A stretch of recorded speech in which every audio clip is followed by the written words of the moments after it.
السلام علیکم ورحمۃ اللہ وبرکاتہ۔ اعوذ باللہ من الشیطان الرجیم، بسم اللہ الرحمن الرحیم۔ احل لکم صید البحر وطعامہ متاعا لکم وللسیارہ وحرم علیکم صید البر ما دمتم حرما واتقوا اللہ الذی الیہ تحشرون۔ جعل اللہ الکعبۃ البیت الحرام قیاما للناس والشہر الحرام والہدی والقلائد ذلک لتعلموا ان اللہ یعلم ما فی السماوات وما فی الارض وان اللہ بکل شیء علیم۔ اعلموا ان اللہ شدید العقاب وان اللہ غفور رحیم۔ ما علی الرسول الا البلاغ واللہ یعلم ما تبدون وما تکتمون۔ قل لا يستوی الخبیث والطیب ولو اعجبک کثرة الخبیث فاتقوا اللہ یا اولی الالباب لعلکم تفلحون۔ یا ایہا الذین آمنوا لا تسألوا عن اشیاء ان تبد لکم تسؤکم وَإِن تَسْأَلُوا عَنْهَا حِينَ يُنَزَّلُ الْقُرْآنُ تُبْدَ لَكُمْ عَفَا اللَّهُ عَنْهَا وَاللَّهُ غَفُورٌ حَلِيمٌ۔ قَدْ سَأَلَهَا قَوْمٌ مِّن قَبْلِكُمْ ثُمَّ أَصْبَحُوا بِهَا كَافِرِينَ۔ مَا جَعَلَ اللَّهُ مِن بَحِيرَةٍ وَلَا سَائِبَةٍ وَلَا وَسِيلَةٍ وَلَا حَامٍ وَلَكِنَّ الَّذِينَ كَفَرُوا يَفْتَرُونَ عَلَى اللَّهِ الْكَذِبَ وَأَكْثَرُهُمْ لَا يَعْقِلُونَ۔ صدق اللہ العظیم وصدق رسولہ النبی الکریم ونحن علی ذلک لمن الشاہدین والشاکرین والحمد للہ رب العالمین۔ انسانوں کی ہدایت میں اپنے آپ کو مائنس نہیں کرنا چاہیے۔ نہ مسلمان مائنس ہوں گے، نہ میری اپنی ذات مائنس ہوگی۔ میرے لیے بھی یہی ہدایت کی کتاب ہے۔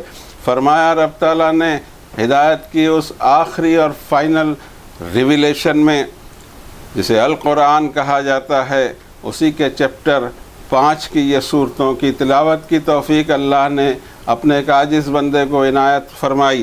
اس پہ شکر ادا کرتے ہیں اور اپنے گناہوں کی معافی مانگتے ہوئے خود اپنے آپ کو کنسنٹریٹ کرتے ہیں کہ اس میں کیا احکامات اور ڈائریکٹیوز ہمارے لیے آئے ہوئے ہیں۔ اس کو ڈسکور کرتے ہوئے ہمیں چاہیے کہ ہم اپنی سوچ کو، دماغ کو، اسٹائل کو، ایٹیٹیوڈ کو اور اعمال کو درست رکھ سکیں۔ اور اسی لیے اب ضروری ہوتا ہے کہ عربی میں جو ربانی کلام نازل ہوا عرش اعظم سے، اس کی ترجمانی کی کچھ کوشش کی جائے، حالانکہ پتہ ہے کہ کوئی مخلوق اس میں کامیاب نہیں ہو سکتی۔ فرمایا پہلی آیت میں، حلال کر دیا گیا تمہارے لیے سمندر کا شکار اور اس کا کھانا، اور تمہارے لیے یہ رزق اور سامان زندگی ہے، اور تمہارے قافلے کے لیے بھی، اور حرام ہے تم پر خشکی کے جانور، خشکی کا شکار، جب تک تم پلگریمیج کی حالت میں ہو یا حالت احرام میں ہو۔ کانشیس رہنا اللہ سے جس کی طرف تمہیں گیدر کیا جانا ہے۔ بنایا ہے، یہ مقرر کیا ہے اللہ نے کعبے کو محترم گھر، سمبل انسانوں کے لیے توحید کا اور اس پر فرملی جمے رہنے کے لیے۔ اسی طرح محترم مہینے اور قربانی کے جانور، ہدی کے وہ جانور جو بیت اللہ کے پاس قربانی کے لیے لے جائے جا رہے ہوں، اور ان پر نشان لگے ہوئے پٹے بھی۔ اس طرح تمہیں پتہ رہنا چاہیے کہ اللہ کو سب کچھ معلوم ہوتا ہے جو آسمانوں میں اور زمین میں، اور اللہ ہر چیز کا علم رکھتا ہے۔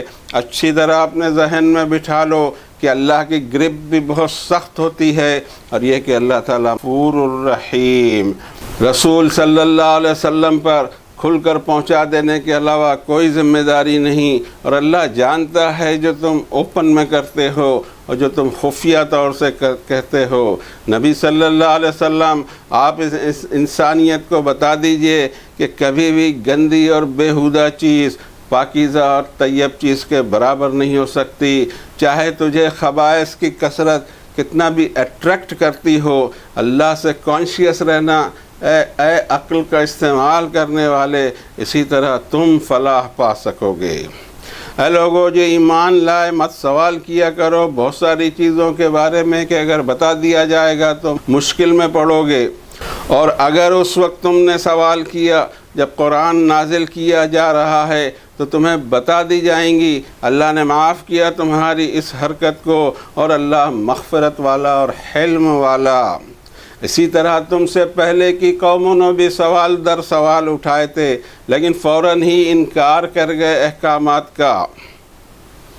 اللہ نے نہیں بنایا کوئی بحیرہ، نہ صائبہ، نہ وسیلہ اور نہ حام، لیکن یہ نافرمان لوگ اللہ پر جھوٹ گڑھ کے یہ چیزیں سب فیبریکیٹ کرتے ہیں، اور ان کی اکثریت کو عقل نہیں ہے۔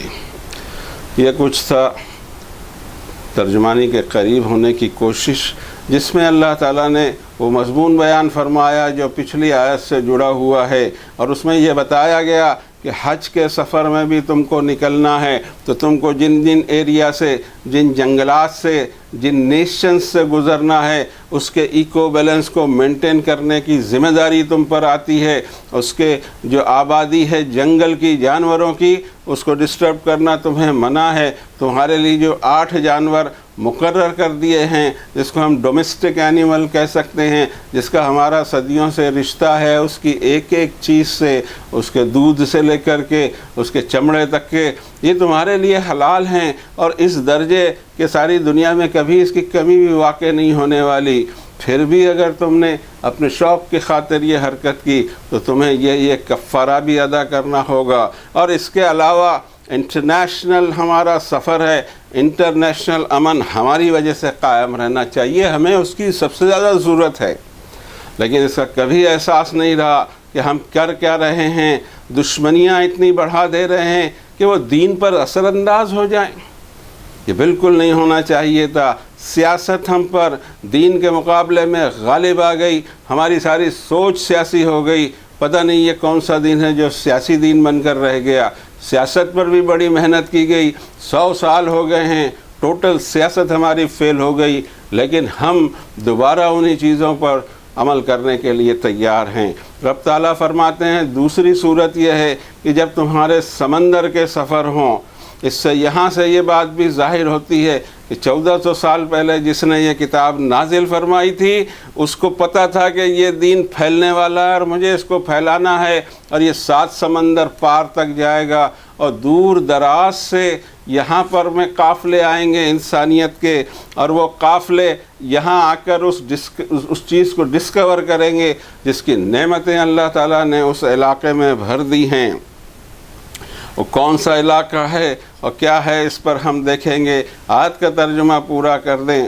اور خشکی کے جانور، جنگل کے جانور تم پر حرام ہیں، اللہ سے ڈرتے رہا کرو، ایک دن تمہاری گیدرنگ اس کے سامنے ہونے والی، گیدر کر دی جائیں گی پوری انسانیت، کوئی چھپ نہیں سکے گا۔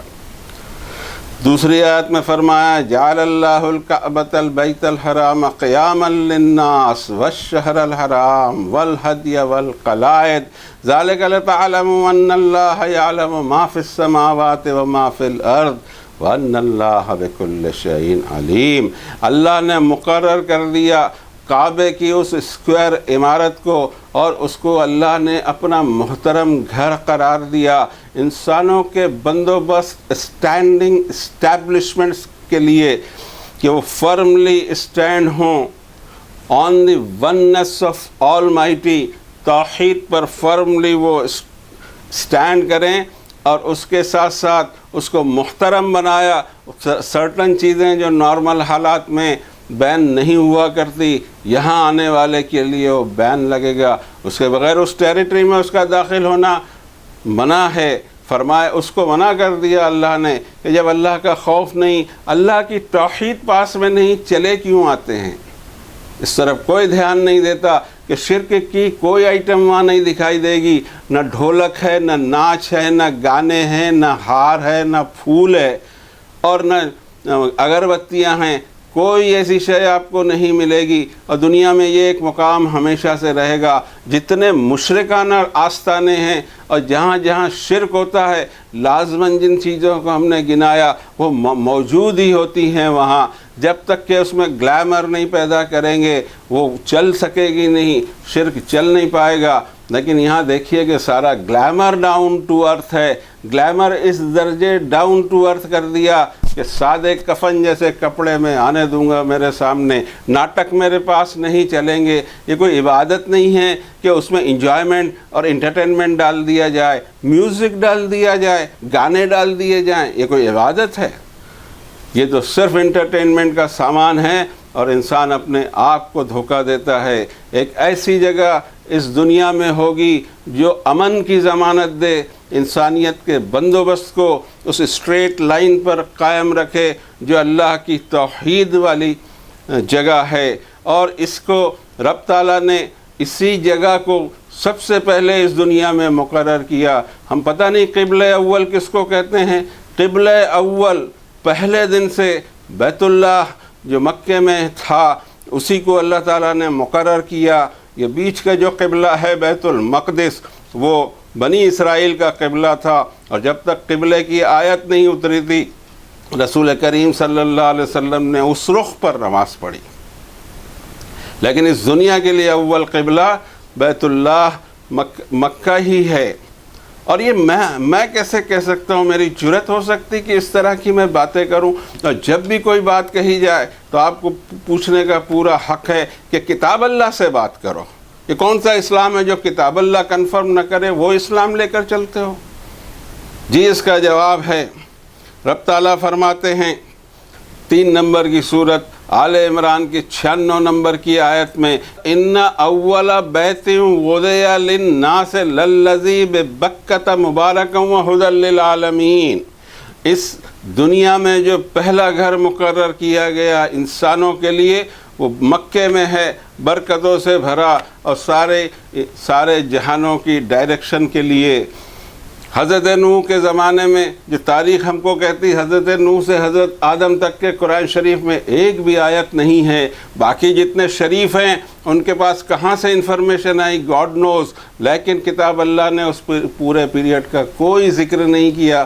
وہ کتنا طویل ہوگا، اس میں کتنے نبی آئے ہوں گے، کس طرح اللہ نے دنیا کو چلائی۔ لیکن حضرت نوح کے زمانے میں صاف دکھائی دیتا ہے جغرافیکلی بھی، سیٹلائٹ سے بھی، کہ اس دنیا کے نقشے کو تبدیل کیا گیا ہے۔ اور ایک زبردست سونامی کے تحت پانی کی ہائٹ کو اتنا بڑھا دیا گیا کہ سویلائزیشن ڈوب گئے، اور پھر اللہ نے صرف ان لوگوں سے اس دنیا کی آبادی کو بڑھایا، ذریۃ من حملنا مع نوح انہ کان عبدا شکورا۔ اے انسانوں تم ان لوگوں کی اولاد ہو جو نوح علیہ السلام کی کشتی میں تھے، چند درجن ہوں یا جتنے بھی ہوں، اس سے دنیا کو اللہ تعالیٰ نے آگے بڑھایا۔ حضرت نوح کو بعض لوگ آدم ثانی بھی کہتے ہیں، کوئی غلط نہیں کہ وہاں سے اللہ تعالیٰ نے انسانیت کو پھیلایا، مگر یہ جگہ اور یہاں کی آبادی کا کیا ہوا ہمیں نہیں معلوم۔ ہم ایک اندازہ لگا سکتے ہیں کہ اس جگہ کو دوبارہ اللہ تعالیٰ نے بسایا ہے تو حضرت ابراہیم کے ذریعے، جس ابراہیم پر ہی اور اس کی ہی اولاد میں ہی اب نبی رسول اور کتاب آنے والے ہیں، اور نبی رسول کتاب جتنے بھی حضرت ابراہیم کے بعد آئے ان سب کا روحانی باپ حضرت ابراہیم ہے۔ ہمارے بھی ملت جس کو کہتے ہیں وہ ملت ابراہیمی ہے۔ پتہ نہیں ملی کونسل ہم بنا لیتے ہیں، اور ایک فرقے کے کچھ عالم ایک جگہ بیٹھ کر پوری ملی کانفرنس اس کو نہیں کہیں گے جو صرف مسلمانوں کی کانفرنس ہو۔ ملی کانفرنس اگر ہوگی تو حضرت ابراہیم کے نام لیوا یہ تینوں گروپ، Jews and Christians and Muslim, اس میں شامل ہوں گے، کیونکہ آج بھی وہ اپنا رشتہ حضرت ابراہیم سے ضرور جوڑتے ہیں، لیکن حضرت ابراہیم کے تعلق کو ہی نہیں جانتے۔ ہم خود نہیں جانتے، ہمیں نہیں معلوم کہ ہماری ملت کون سی ہے۔ ہماری ملت ہے تو ملت ابراہیمی، وہ موحد اور وہ توحید کا علمبردار، اور توحید سے ایک انچ ہٹنے کو تیار نہیں اور کمپرومائز کرنے کو تیار نہیں۔ آگ میں زندہ بھی جلا دیں تو اس کو کوئی فرق پڑنے والا نہیں، وہ اپنی توحید سے ہٹنے والا نہیں۔ وہ حنیف ابراہیم، اس ابراہیم کی طرف اللہ نے انسانوں کو دعوت دی، جس میں ہم بھی شامل ہیں، لیکن ہمیں یہ بتایا نہیں گیا، ہمارا رشتہ پچھلے نبیوں سے کاٹ دیا گیا ہے، صرف ہم ان کے اوپر نام لیتے ہیں، علیہ السلام بول دیتے ہیں، اس سے علاوہ کوئی ویلیو نہیں ہمارے پاس۔ اتنے بڑے بڑے انبیاء آئے کہ جن حضرت ابراہیم کے آنے کے بعد نبوت ہی ان کی ذریت میں اللہ تعالیٰ نے رکھ دی۔ یہ ہم نہیں کہہ رہے ہیں، 57 نمبر کی سورۃ الحدید میں اللہ تعالیٰ نے فرمایا وَلَقَدْ أَرْسَلْنَا نُوحًا وَإِبْرَاهِيمَ وَجَعَلْنَا فِي ذُرِّيَّتِهِمُ النُّبُوَّةَ وَالْكِتَابَ، یہ دونوں کی ذریت میں نے رکھا۔ حضرت نوح سے دور چلا، پھر جب حضرت ابراہیم آئے تو وہاں سے اللہ تعالیٰ نے اس خاندان کو نواز دیا، اور انہی کے ہاتھوں اس گھر کی تعمیر اللہ تعالیٰ نے کروائی، جس کا ذکر اللہ تعالیٰ نے فرمایا ہے ان اول بیت وضع للناس، سورہ آل عمران کی یہ آیت ہے، ان اول بیت وضع للناس للذی ببکۃ مبارکا وہدی للعالمین۔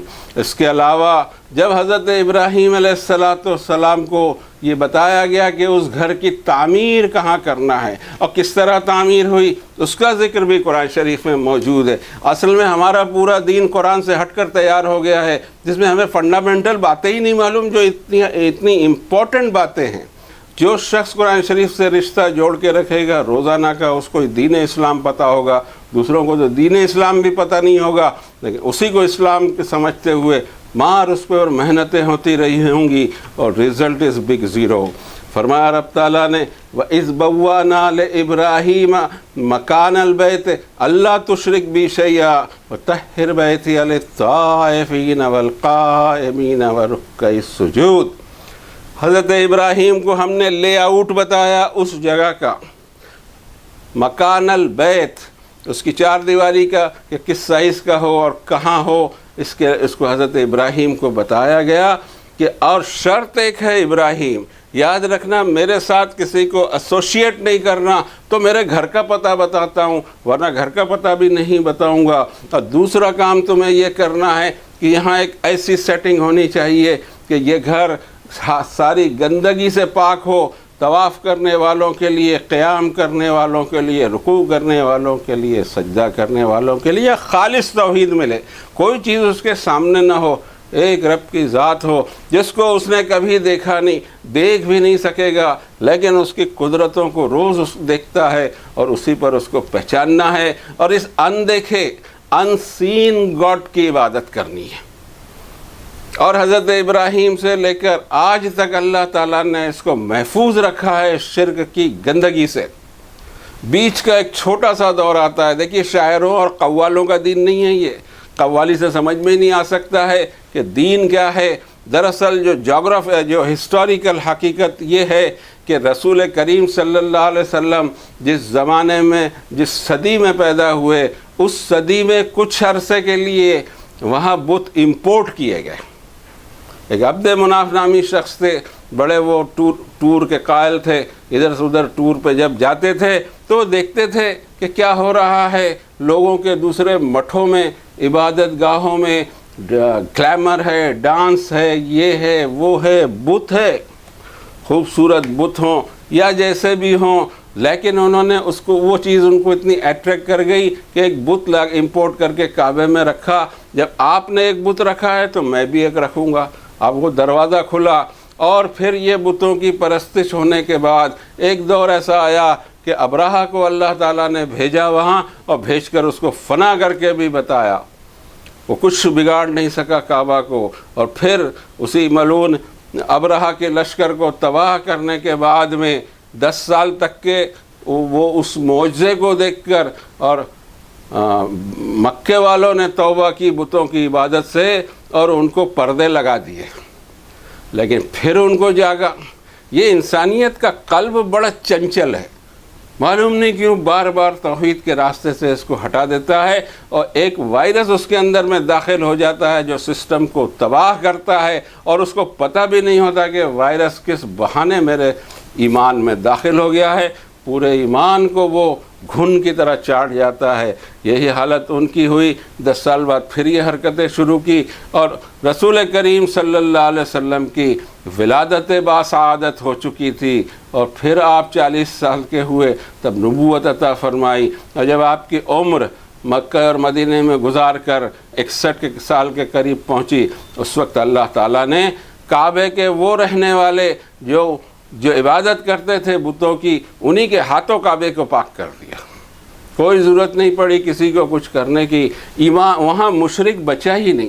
جب مشرک نہیں بچا تو مشرکوں کے سمبل وہ خود ہی اپنے ہاتھ سے لے گئے، ہٹا دیا یا کچھ بھی کر دیا ہو، لیکن بت یہاں ہوتا ہے، عمارت میں نہیں ہوتا۔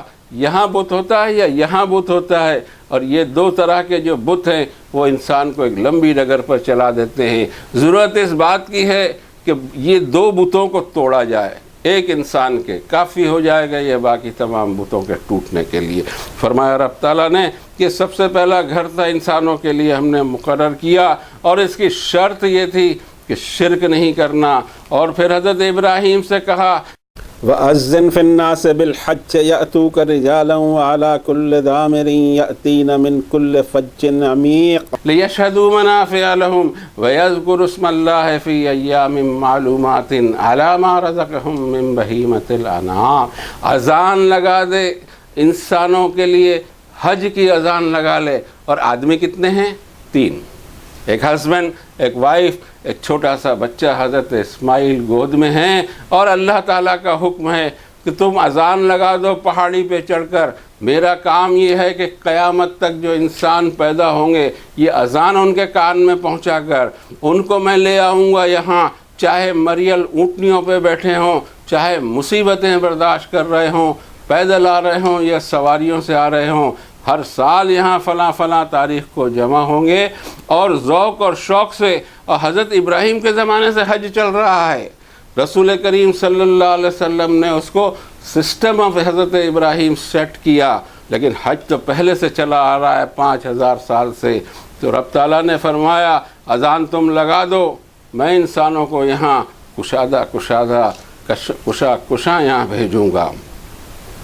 یہ وہ گھر تھا کہ جو توحید کا سمبل اللہ نے بنا کے رکھا ہوا ہے آج بھی اور قیامت تک۔ یہ انسانوں کو توحید پہ اسٹریٹ فارورڈلی چلنے کے ڈائریکشن دے گا۔ اور اسی طرح محترم مہینے، یہ مہینے نہیں معلوم، یہ کیسا اسلام ہے جس میں مہینے ہی نہیں معلوم؟ میرے سمجھ سے باہر ہے کہ مائنس قرآن جو اسلام ہوگا اس کی حالت یہ ہوگی کہ اس کو یہ نہیں معلوم کہ 4 مہینے سال میں کس طرح کی حرمت والے ہیں۔ اس کو 9 نمبر کی سورت شریفہ میں اللہ تعالیٰ نے فرمایا ان عدت الشہور۔ میں سمجھتا ہوں کہ بہتوں کو یہ آیت ہی نہیں معلوم اور بہتوں کو اس کا مضمون بھی نہیں معلوم، پھر بھی اسلام کے دعوے ہیں۔ کون سا اسلام ہے میری سمجھ سے باہر ہے، کوئی مجھے بتا تو دے۔ فرمایا رب تعالیٰ نے ان عدت الشہور عند اللہ 12 شہرا فی کتاب اللہ یوم خلق السماوات والارض منہا 4 حرم۔ سال میں مہینے کی گنتی 12 ہوگی۔ یہ دنیا کب سے چل رہی ہے اور کتنے یہاں کیلنڈر آ گئے۔ ہمارے مذہب میں تو ہر دھرم کا ایک کیلنڈر ہے، اور پھر ہمارے یہاں بھی 2 کیلنڈر، شیعہ کیلنڈر، سنی کیلنڈر بھی چلتے رہتے ہیں، اس میں بھی چاند کے جھگڑے ہوتے رہتے ہیں۔ لیکن رب تعالیٰ نے فرمایا کہ جس دن سے میں نے اس دنیا کو، اس زمین کو بنایا ہے، فیصلہ فرما دیا ہے کہ سال 12 مہینوں کا۔ آج تک اس میں کوئی تبدیلی اس لیے نہیں آئی کہ یہ آئی ہی نہیں سکتی، پاسبل نہیں ہے، اس کو اللہ نے تقسیم کر دیا۔ اور پھر اس میں فرمایا کہ 12 مہینے ہوں گے سال کے، جس میں 4 مہینے محترم ہوں گے، اور یہ محترم مہینے اس لیے ہم نے بنائے ہیں کہ ایک دوسرے پر تلوار نہیں اٹھانا، ایک دوسرے پر گن نہیں اٹھانا، ایک دوسرے پر بم نہیں پھینکنا۔ اگر یہ ہمیں معلوم ہوتا، صرف مسلمانوں کو معلوم ہوتا، تو مسلمانوں کے ہاتھوں اتنے مسلمانوں کا خون نہیں ہوتا۔ بڑی بڑی لڑائیوں کو دیکھ لو، کب سے اور کہاں تک، آج تک میں اس کو گنا بھی جا سکتا ہے، کوئی باشعور آدمی ہو تو گن لے، اس کو ضرورت نہیں پڑے گنتی کر کے۔ ہماری جتنی بڑی بڑی جنگیں ہوئی ہیں، 40 سال حضور کے جانے کو نہیں ہوئے، اور یہ جو جنگیں ہمارے بیچ میں چل رہی ہیں، آج تک جتنی بڑی جنگ ہوئی ہیں 4 مہینے میں ہی ہوئی ہیں. How beautiful the Muslims are. یہ آیت موجود ہونے کے بعد کہ اپنے ہتھیار روکے رکھو. اللہ کو پتہ تھا کہ اس 2 پیر والے مخلوق کے اندر اس نے کیا کیا چیز رکھی ہے. اس میں تشدد بھی ہے، انتقام بھی ہے، لڑائی بھی ہے، اور اس کو چیک لگایا باہر سے کہ 12 مہینے میں 4 مہینے بغیر لڑے تمہیں جینا ہے. 1/3 آف دی ایئر کو اللہ نے محترم بنایا تھا. ان 4 مہینوں میں کوئی نہ کوئی ریکنسیلیشن کی بات آ جائے گی، انسان وار سے ہٹ جائے گا اور پھر کوئی کمپرومائز کی راہ بن سکتی ہے. 4 مہینے ہتھیار نہ اٹھائے جائیں. یہ انسانیت کے احترام کے لیے اس کو اللہ نے بنایا تھا. اس احترام کو کسی نے پامال کیا ہے تو اس کی ذمہ داری صرف ہماری ہے. ہم نے ہی آپس میں بھی لڑائی لڑی ہے انہی مہینوں میں، اور ہم نے ہی لڑائی لڑی ہے دوسروں سے بھی. اور جو سلگا کے ہم نے رکھا ہے ہولی کو بجھ نہیں رہی ہے، کیونکہ ہمیں پتہ نہیں کہ 4 مہینے محترم ہیں. لوگ 4 مہینے بتا بھی نہیں پائیں گے. ذی قعدہ، ذی الحجہ اور محرم، یہ 3 مہینے اسپیشل ہیں حج کے لیے. حج ایک انٹرنیشنل عبادت ہے. اس کے لیے دنیا کے لوگوں کو امن فراہم کرنا ہوگا. دنیا کے کسی حصے میں وار نہیں ہو رہی ہو تو ہی لوگ حج کر سکیں گے. حج ہوتا ہے ذی الحجہ میں، اس کے ڈیز ہیں، اور اس کے پہلے سفر کے لیے 1 مہینہ چاہیے. تو 11th month of the lunar calendar کو اللہ تعالیٰ نے محترم ٹھہرایا. 12th month کو بھی جس میں حج ہو اور گھر لوگ آرام سے واپس جا سکیں، اس کے لیے پہلا منتھ محرم. اور اس کے علاوہ عرب کے اندر میں رجب کو بھی اللہ تعالیٰ نے مقرر کر دیا کہ رجب ہوگا عمرے کے لیے. یہ نہیں معلوم. اگر کسی کو تھوڑا بہت بھی معلوم ہو تو یہ سیریل بھی نہیں بتا سکتا. اب یہ کوئی ہم کو یہاں پتہ نہیں لگا ہے، ہم کو حدیث شریف سے پتہ لگا ہے کہ 4 مہینے کون سے ہیں. لیکن 4 مہینے اور اس میں جنگ کیسی، اس کا پورا ذکر قرآن میں. ولا رتب ولا یابس الا فی کتاب مبین. دیکھو دین کا کوئی چھوٹا بڑا مسئلہ ایسا نہیں جس کو قرآن شریف میں اللہ نے درج نہ کر دیا ہو. لیکن اللہ نے فرمایا کہ اس انسانیت کا کام اگر بنے گا تو میرے کلام پہ بنے گا. اس کے ساتھ میں نے گارنٹی دی ہے کہ اس پر جو عمل کرے گا اس کو نوازوں گا، اس کے خلاف جائے گا اس کو سزا دوں گا. عدت الشہور، 4 مہینوں کے بعد میں فرمایا اچھا اس کے یہ 4 مہینے محترم ہیں. محترم کے بارے میں ہم کہہ چکے ہیں کہ اس میں سرٹن چیزیں بین ہو جائیں گی جو عام حالات میں بین نہیں ہوتی، اور ان کا احترام کرنا ہوگا. اس احترام میں یہ بھی چیز اللہ تعالیٰ نے فرمائی کہ والحدی والقلائد، وہ جانور جو ریزروڈ ہیں قربانی کے لیے. یہ آج کا دور نہیں کہ نوٹ پھینکو اور سامان خریدو. ایک دور اس دنیا کا اتنا لمبا چوڑا دور ہے، یہ تو جسٹ 200-400 سال کا دور ہے. وہ دور ایسا تھا کہ آپ کی ضرورت کی چیزیں آپ اگائیے، جتنا گوشت کھانا ہے اتنی مرغیاں بکرے اور دوسری چیزیں پالتے رہیے، جتنا اناج سبزی کھانا ہے اپنے کھیت میں اگائیے تو آپ جی سکتے تھے. لوگ یہ کرتے تھے کہ جب انہیں ارادہ ہو حج کا تو کسی جانور کا انتخاب اپنے ہی اسٹاک میں سے کر لیتے تھے، اور اس اسٹاک کے اندر جس کا انتخاب کیا اس پر کوئی نشان یا کوئی پٹا ڈال دیا جاتا تھا. اللہ نے کہا کہ یہ ساری چیزیں ہاتھ روکنے کے لیے ہیں کہ یہ سفر ہو رہا ہوگا لوگوں کا، اس کے جانور پہ ہاتھ نہیں ڈالنا. یہ جانور کعبے پہ جا کے قربان کیا جانے والا ہے، یہ محترم ہے. اور اس طرح کئی چیزیں شاعر اللہ میں داخل ہیں جس کا ذکر قرآن شریف میں آ گیا، بالکل آ گیا ہے. کوئی ضرورت نہیں ہمیں کہ اس کی کہیں لسٹ میرے پاس سے، میری کتاب سے یا دوسرے کی کتاب سے ڈھونڈیں. اس میں اللہ تعالیٰ نے فرمایا ان الصفا والمروہ من شعائر اللہ. صفا اور مروہ بھی اللہ کے سمبلز ہیں، اللہ کے توحید کی نشانیاں ہیں، اور ان کا احترام ہونا چاہیے. ان احترام میں فرمایا ذالک لتعلموا ان اللہ یعلم ما فی السماوات و ما فی الارض. تمہارے دل میں اٹھنے والے جذبوں کو بھی آسمان اور زمین کے سارے بھید میں جانتا ہوں، اور تم کو اپنے آپ کو کنٹرول کرنا ہے ان چیزوں کے لیے. لیکن اتنا یاد رکھنا ما علی الرسول الا البلاغ، ہمارے رسول پر پہنچانے کے علاوہ کوئی ذمہ داری نہیں. باقی جو ذمہ داریاں ہم نے لی ہیں، پتہ نہیں رسول صلی اللہ علیہ وسلم سے آگے بڑھنے کی کوشش، جو ذمہ داری حضور پہ نہیں ڈالی گئی وہ مجھ پر کہاں سے آئے گی. لیکن اوور اسمارٹ بننے کی، دین میں غلو کرنے کی، دین میں گپ مارنے کا بڑا شوق لوگوں کو۔ معلوم نہیں کوئی اور کہانی کس سے نہیں ملتا جس میں گپ ماری جا سکے۔ گپ کو دین کے نام سے چلا دیا جائے، یہ کیا ہے؟ یہ بلفنگ ہو رہی ہے، اور اسی پر دین چل رہا ہے۔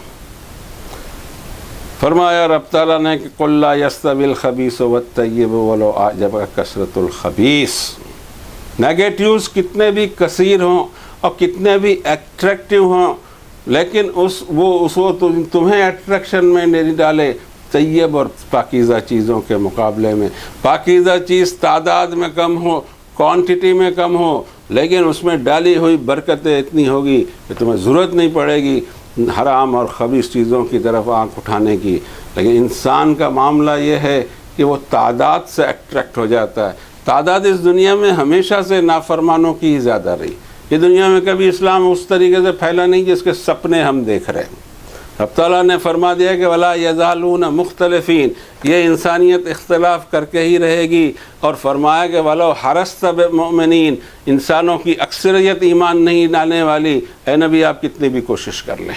اور ہم چلے ہیں اسلام کو ساری دنیا میں پھیلانے، جسٹ امپاسبل بات ہے according to 3 places in the Quran, possible ہی نہیں ہے۔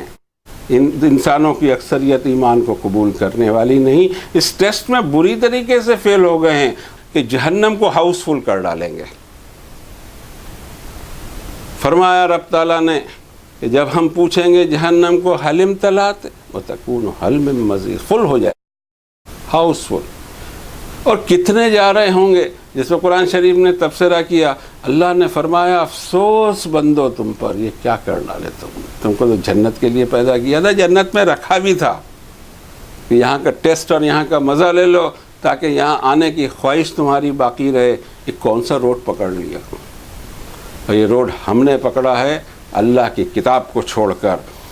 آج بات یہیں تک ہو سکے گی، وقت کی کمی کی وجہ سے جو 2 آیتیں اخیر میں پڑھی گئیں ان کو آئندہ لیا جا سکتا ہے اگر اللہ نے اجازت دی، اذن دیا، ساتھ ہی ساتھ ہمیں وہ سورسز بھی دیے، صحت ہے، بہت ساری چیزیں ہیں۔ اللہ چاہے گا تو یہ بات آئے گی سامنے، لیکن بات 1400 سال سے اوپن کتاب کی طرح پڑھی ہے۔